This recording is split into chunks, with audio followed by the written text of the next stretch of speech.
s'il vous plaît. Nous tenons ici, de prime abord, à remercier les chefs de l'État qui, juste au moment où il a su la nouvelle de la disparition de notre fille, il a dépêché sa conseillère spéciale, Madame Chantal, pour être à nos côtés, pour avoir de nos nouvelles à chaque fois qu'on était derrière les enquêteurs au Canada.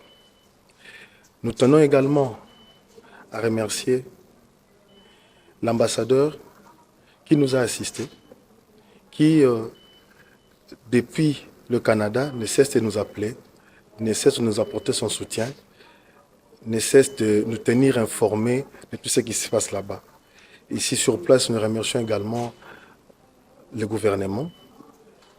Et comme vous l'avez dit, nous venons là de rencontrer la vice-ministre des Affaires étrangères qui nous a reçus parce que vous comprendrez que, outre la famille souffre, parce que c'est notre fille, c'est notre enfant, c'est notre sœur, mais c'est un problème d'État parce que c'est une citoyenne congolaise qui est allée pour les études au Canada et qui a trouvé une mort atroce.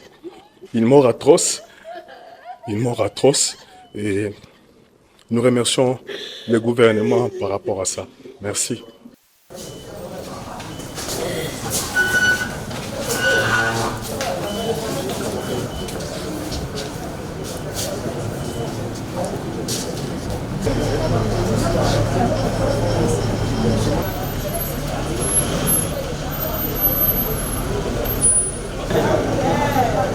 Ça va se faire bien, s'il vous plaît. Quelle histoire. Vraiment. Oh, on vous appelle sur une note très malheureuse.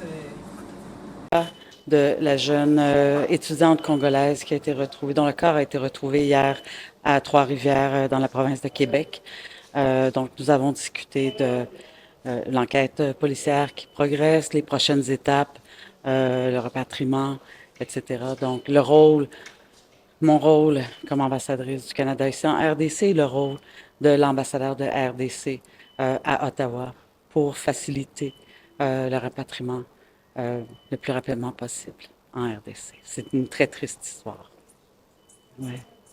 Merci à vous.